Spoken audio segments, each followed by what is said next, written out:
d'argent, de budget sont souvent source de tensions, voire de discorde au sein des relations entre la personne protégée et celle qui exerce la mesure de protection.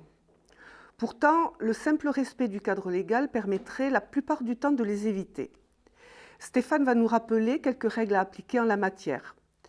Stéphane, peut-être pourrions-nous commencer par celles qui s'appliquent pour les comptes bancaires. La loi du 5 mars 2007 reconnaît aux majeurs protégés un droit au maintien de ses comptes personnels.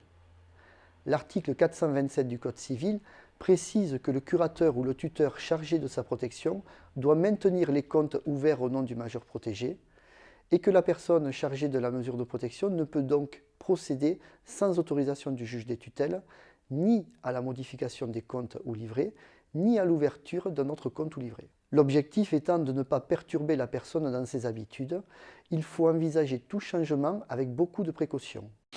Ce principe de maintien des comptes est-il immuable? Non. Si l'intérêt de la personne protégée le commande, le juge peut autoriser la personne en charge de la mesure de protection à déroger à ce principe. Par exemple, pour l'ouverture d'un deuxième compte, dit compte de gestion, au nom de la personne protégée. Et dans ce cas, le compte antérieur est conservé comme compte argent de vie, accompagné par exemple d'une carte de retrait.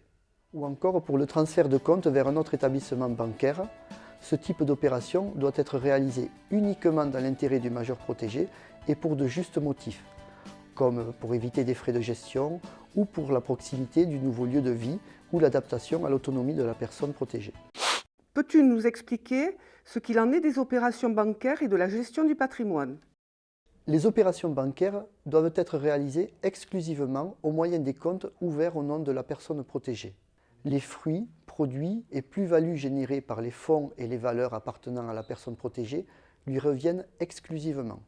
En résumé, la banque de la personne protégée doit être conservée, le compte doit être au nom de la personne protégée, les procurations sont supprimées et les intérêts reviennent à la personne protégée exclusivement. Tu vas évoquer maintenant les règles en matière de gestion des comptes bancaires. Est-elle identique pour toutes les mesures de protection? Elles diffèrent en fonction du type de mesure de protection. Par exemple, en sauvegarde de justice, l'ouverture d'un compte, l'approvisionnement du compte, les placements ou la clôture de ce compte est effectuée exclusivement par la personne protégée elle-même. En sauvegarde de justice avec mandat spécial, l'ouverture du compte, l'approvisionnement, les placements et la clôture du compte sont effectués par la personne protégée elle-même, sauf mention contraire dans le jugement.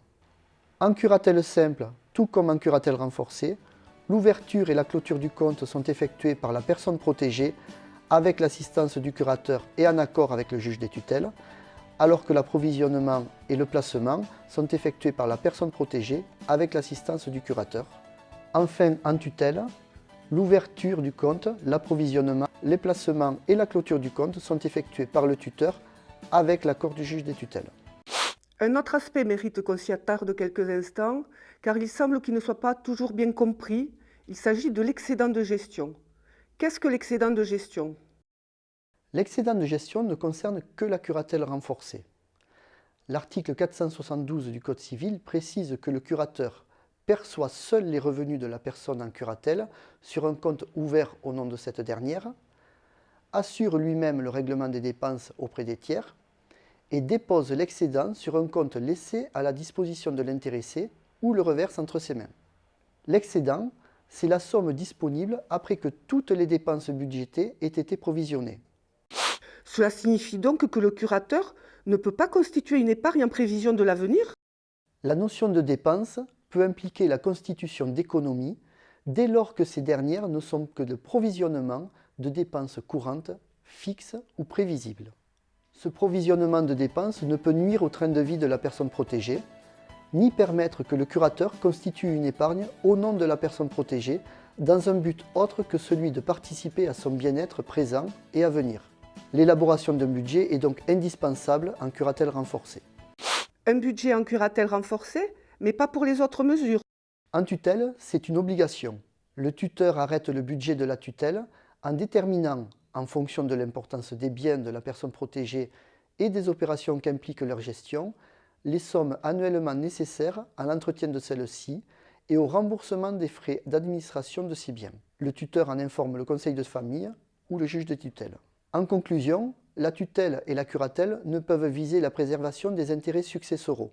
La notion de gestion dite en bon père de famille, qui parfois conduisait les tuteurs et curateurs à réaliser des économies budgétaires disproportionnées au détriment du bien-être du majeur vulnérable, est abrogée.